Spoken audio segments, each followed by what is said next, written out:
La tormenta de nieve caía con una furia que parecía querer tragarse la montaña entera. El viento silbaba entre los pinos, arrancando crujidos como si los árboles se quejaran de dolor. La cabaña de troncos, vieja y maltratada por los inviernos, resistía como podía, con sus paredes cubiertas de escarcha y su techo cargado de hielo. Adentro, una chimenea encendida apenas lograba mantener el frío a raya. En el rincón más oscuro, un hombre de barba descuidada y mirada temblorosa escuchaba cada crujido, cada golpe del aire contra la madera.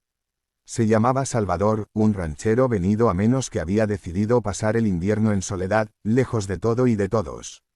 Pero esa noche, su soledad se quebró con un estruendo. Un golpe seco contra la puerta lo hizo brincar. Primero pensó que era el viento, luego que quizá un tronco había caído con la ventisca. Pero el segundo golpe fue más fuerte, como si algo, o alguien, buscara entrar a la fuerza. El corazón se le aceleró. Con cautela tomó su viejo rifle, cargó 2 cartuchos y avanzó hacia la entrada. «¿Quién anda ahí?», gritó, su voz quebrándose entre el miedo y la autoridad. Del otro lado, un gemido ronco contestó, un sonido tan profundo que heló la sangre. No era un animal, tampoco un hombre común. Era algo más grande, más pesado.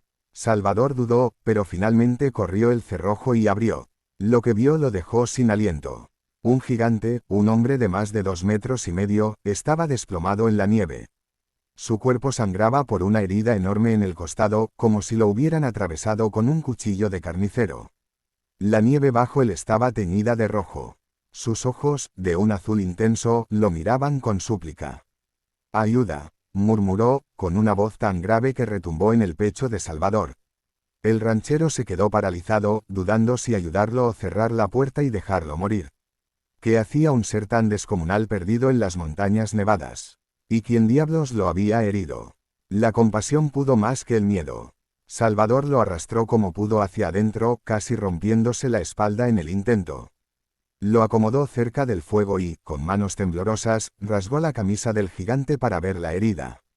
Era una cortada profunda, pero lo extraño no era el tamaño de la herida, sino el hecho de que la piel del coloso parecía más dura que el cuero curtido. «Esto no es humano», susurró Salvador, mientras presionaba con trapos viejos para detener la hemorragia. El gigante, medio consciente, murmuraba palabras sueltas: «Cazadores, me siguieron, no confíes, ellos vienen». La tormenta afuera aullaba, y Salvador empezó a pensar en lo que significaban esas frases. ¿Quiénes eran esos cazadores? ¿Y por qué perseguían a un ser tan imponente? La respuesta llegó más pronto de lo que imaginaba. Cerca de la medianoche, entre el rugido del viento, se escucharon cascos de caballos y voces ahogadas. Salvador se asomó por la rendija de la ventana y vio linternas moviéndose entre los árboles.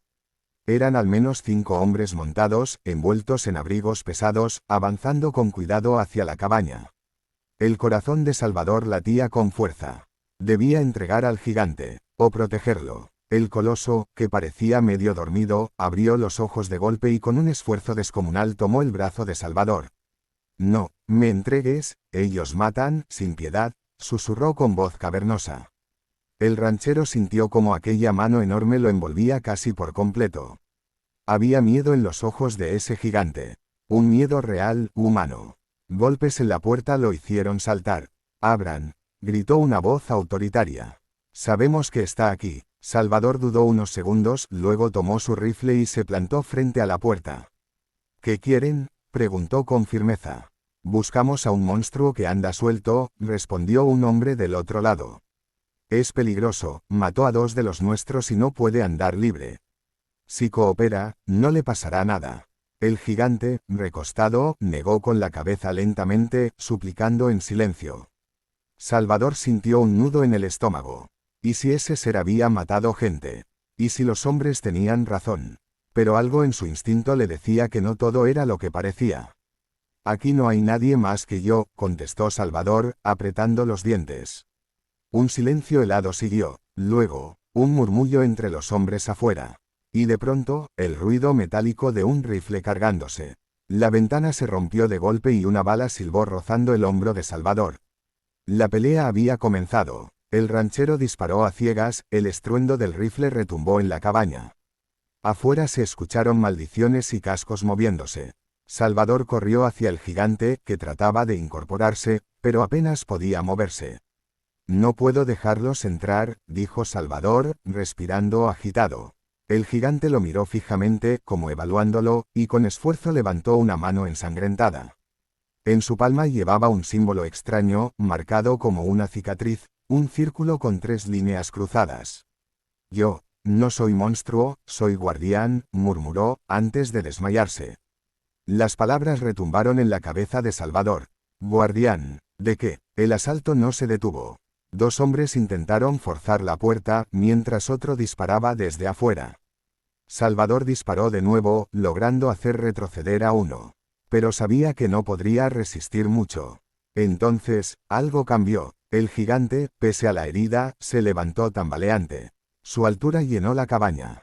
Sus ojos azules brillaban con una intensidad sobrenatural. Con un gruñido, arrancó la barra metálica de la chimenea y la sostuvo como si fuera un simple palo. La puerta se vino abajo, y los cazadores irrumpieron gritando. Pero se toparon con aquella mole que, aún herida, era imparable. Con un solo golpe derribó a uno, lanzándolo contra la pared. Otro intentó disparar, pero el gigante le arrancó el arma de las manos y lo arrojó al suelo como si fuera un muñeco. El caos fue brutal. Salvador apenas podía creer lo que veía. Aquel ser peleaba como un demonio acorralado, cada movimiento lleno de fuerza descomunal. Los cazadores gritaron, algunos huyeron, otros cayeron inconscientes. Finalmente, el silencio volvió, roto solo por el crepitar del fuego. El gigante cayó de rodillas, jadeando, su herida sangrando de nuevo. Salvador corrió a ayudarlo. Tienes que irte, ellos volverán con más, dijo el ranchero. El coloso lo miró con una mezcla de gratitud y tristeza. Tú, hombre bueno, no todos son malos, susurró. Salvador no entendía del todo, pero sabía que aquella noche lo había cambiado para siempre. Ese ser no era un monstruo, era algo más grande, más antiguo, quizá un guardián de secretos que la montaña escondía. Antes de perder la conciencia, el gigante señaló hacia el norte, hacia lo más profundo del bosque nevado. Allá, la verdad, murmuró, y sus ojos se cerraron. Salvador lo miró, con el corazón golpeando su pecho. Afuera. La tormenta ameinaba poco a poco, como si la montaña guardara silencio tras la batalla. Y en ese silencio, el ranchero entendió que su vida jamás volvería a ser la misma. Había visto algo que ningún hombre debería ver, y había tomado una decisión que lo marcaba para siempre. El gigante herido respiraba aún, débil pero vivo. Y Salvador, con la mirada fija en el horizonte nevado, supo que lo protegería, aunque eso significara enfrentarse a todo un ejército de cazadores. Porque algo en su interior le gritaba que ese guardián no era el verdadero peligro. El verdadero peligro eran los hombres que lo cazaban. La noche se alargó, el fuego chisporroteaba y el bosque, cubierto de nieve, parecía esperar lo que vendría. Después, el rugido de un lobo a lo lejos fue el último sonido antes de que el sueño pesado cayera sobre Salvador. Pero en el fondo de su mente, una pregunta lo atormentaba sin descanso. ¿Qué era lo que el gigante guardaba en las montañas?